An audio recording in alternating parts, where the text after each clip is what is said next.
The government says you're the reason for the fuel shortage in Australia and isn't ruling out fuel rationing. And while fuel prices are spiralling out of control, the Aussie Prime Minister is taking aim at Chinese car brands entering Australia. It's a massive week for your wallet and your driveway. Plus, Mazda is defending its new EVs, which are built in China. And a vacuum cleaner company in China is claiming to be building the world's fastest supercar. And lastly, why one of the most exciting new EVs has been banned for sale in Australia due to a child seat issue. Buckle up, let's get into it.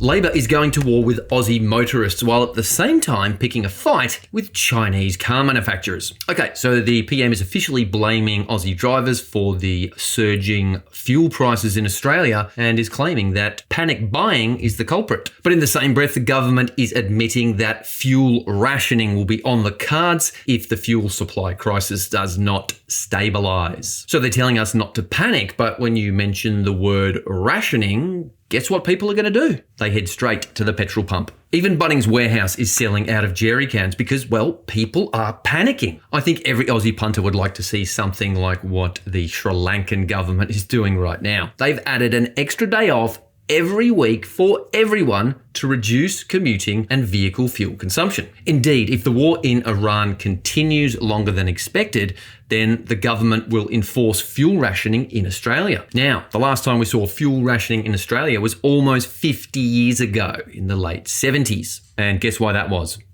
Also Iran. Revolution, something like that. Australia is still receiving oil shipments, just at slightly reduced levels. And the government says it's focused on keeping fuel moving through the system. But the fact they are using the word rationing tells you just how serious the government is taking this current situation. The Deputy PM, Richard Marles, told the Today Show last week that instigating fuel rationing would depend on one thing. And I quote, "Obviously, this is a function of how long this conflict continues." And how long will it continue? Well, how long is a piece of string? The government has already released 20% of Australia's fuel reserves to try and keep the fuel pumping, I guess. It has also temporarily relaxed fuel quality standards for the next 60 days.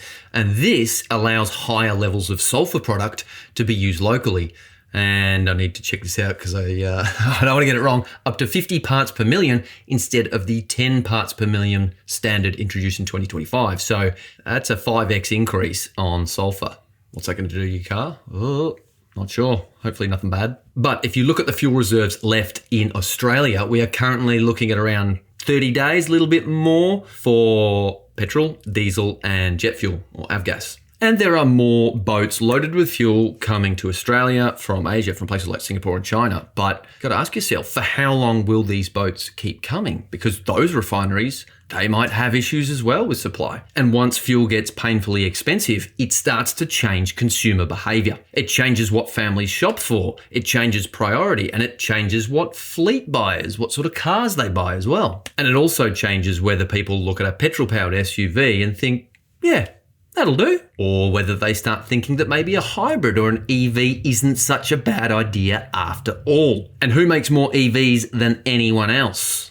China. Yet PM Albanese is also attacking Chinese brands. He just dropped a bombshell on the dozens of new Chinese brands flooding the Aussie new car marketplace. Speaking at the Australian Automotive Dealer Association conference, he basically put every single Chinese challenger brand on notice. The message was blunt: meet Australian standards, especially when it comes to parts and servicing, or I'm going to bash ya. No, he didn't say that. He said there'd be consequences, which could be a bashing, but I doubt it. Yeah, I don't think it's going to be a Trumpian style fire and brimstone sort of onslaught, but I think there will be punishment for brands who do not comply to these new policies he's putting in place. So there's been about 28 new car brands coming into Australia in the last 5 years, the majority of them from China. Now, that is a lot. And while these low-priced Chinese cars are incredibly appealing, especially with the petrodollar going up, there are issues that are simmering away under the surface. and not many people are talking about it. And this isn't like when Japanese cars and then Korean cars arrived on the scene decades ago. Oh, no. To give you some perspective, BYD, currently one of the biggest Chinese brands in Australia, is managing almost 1,000 vehicles per location or per dealership or showroom that they own. Toyota, meanwhile, a brand that has built its network for more than half a century, has about 850 vehicles per location or dealership. It's a tidal wave and the support networks are drowning. ADA CEO James Vortman said this level of competition, the way the Aussie new car market is becoming overpopulated, is not sustainable. Because when brands expand quickly without the adequate parts and servicing capabilities, well, things get messy. BYD's Aussie boss has already admitted to this. Picture this, you've got a brand new bargain priced SUV, something happens, it breaks down. You take it to the dealer and they tell you the parts are on back order for 6 months. Bummer. That's because the supply chain from China was never properly set up. And good luck getting spare parts in Alice Springs if brands are struggling to keep up in Sydney. This is what the Australian government is trying to stop. It wants them to stockpile parts and just have better transparency around operations. Albanese has promised that new legislation will be introduced and passed this year to expand protections for franchise holders because, as he put it, protecting dealers is a very good way to protect customers. The ADA CEO also warned that more car brand exits from Australia are going to happen. These will be legacy manufacturers that are unable to compete with these cut-price Chinese competitors or Chinese brands affected by consolidation in their home market. There's a lot of moving parts going on here. Some of the practices the government will seek to stamp out include big car makers pushing dealers to spend millions of dollars on new facilities and showrooms while offering them no protection if said car brand up stumps and leaves. And I've heard stories of dealers taking on way more cars than they can possibly sell or cars they don't want to sell just to keep their franchise agreement going. The PM reckons new laws addressing this situation will come into effect in 2026. And he says, and I quote, "This is about addressing the power imbalance, correcting a double standard that the ADA has campaigned strongly against, and making sure that multinational manufacturers cannot engage in conduct towards dealers that would be illegal if it was directed at consumers." But let's look at this with a cynical eye for a second. The government was more than happy to let these cheap Chinese EVs flood the market so it could help meet its emissions targets and say that it was doing something about the cost of living. Now they're cracking down on the consequences of that influx. That's like setting up two-factor authentication after scammers have drained your bank account. What do you think? Is this the Prime Minister looking out for the little guy or just a political cleanup job? And hey, if you're getting a bit of value out of this news breakdown, we release a recap every Wednesday. So if you want to stay ahead of some of these big market shifts, make sure you're subscribed. Now, if the government's crackdown on Chinese cars wasn't complicated enough, Mazda, one of Australia's most trusted legacy brands, is about to launch 2 new EVs, but they're not built in Japan, they're built in China.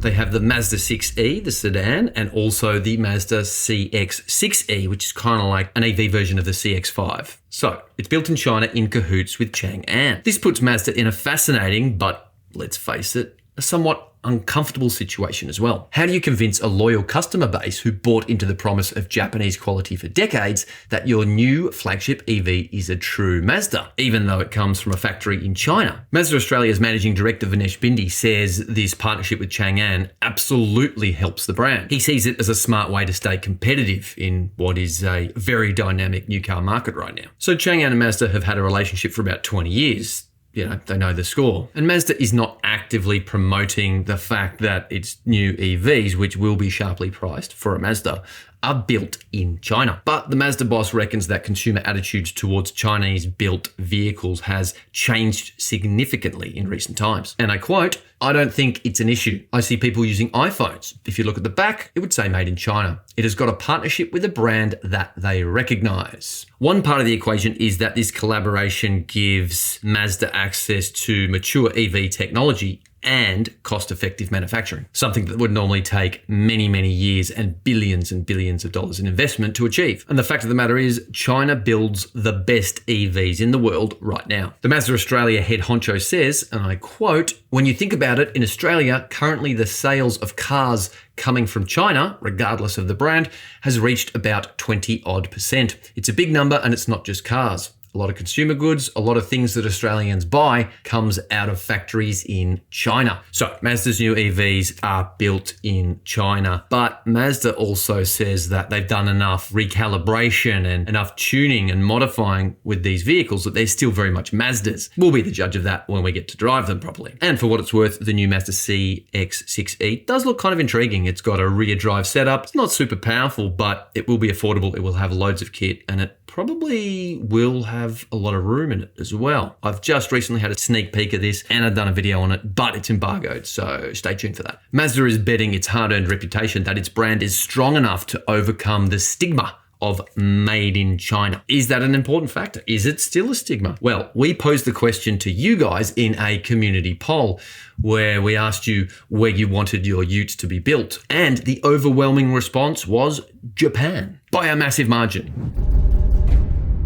The Subaru WRX sedan is being retired. Oh, say it isn't so. But don't panic, because that almost certainly means the all-new generation is getting readied and tweaked. Subaru has already confirmed the giant-slaying WRX STI will return. I was in Japan last year and I got to get up close and personal with the WRX STI concept that looks very much production ready, and I'm super excited to see what Subaru Technica International comes up with. Speaking of high-performance Japanese machinery, Mitsubishi is doubling down on dirt. It's confirmed the Mitsubishi Triton Raider. It's a rally-inspired tough truck that has been developed and will launch in Australia very soon. There's a lot going on with this new model reveal, and I'm cautiously optimistic about it. We'll be getting up close and personal with the new Triton Raider real soon, so do not forget to subscribe. This leads us to our final and most frustrating story of the week.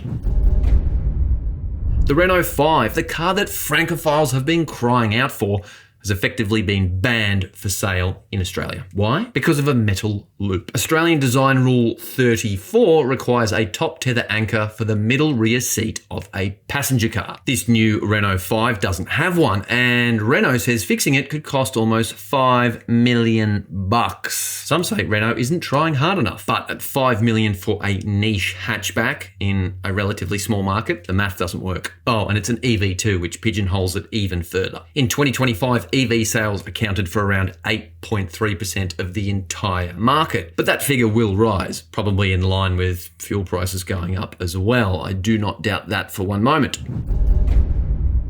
Meanwhile, electronics giant Dreame, famous for its vacuum cleaners, is launching the Nebula Next, a hardcore, high-performance hypercar. This insane new supercar will go from 0 to 100 kilometers an hour in 1.8 seconds. That is organ rearranging pace. That's going to be like a hit in the chops. So it's a vacuum company trying to out-accelerate Rimac, and we'll see it in Australia by 2027. Apparently that's what the brand is saying. I look forward to that. Finally, something a little lighter. We've launched a new series, an original series called Idle Talk. My first interviewee, my first guest is an Aussie rocker, and we talk about all sorts of weird stuff. Is that about when you have to give your dog anxiety medication? It's about taking your dog's anxiety medication. That's what I thought. It's about dog Xanax. Thanks for watching, and if you've got time, go check it out after this.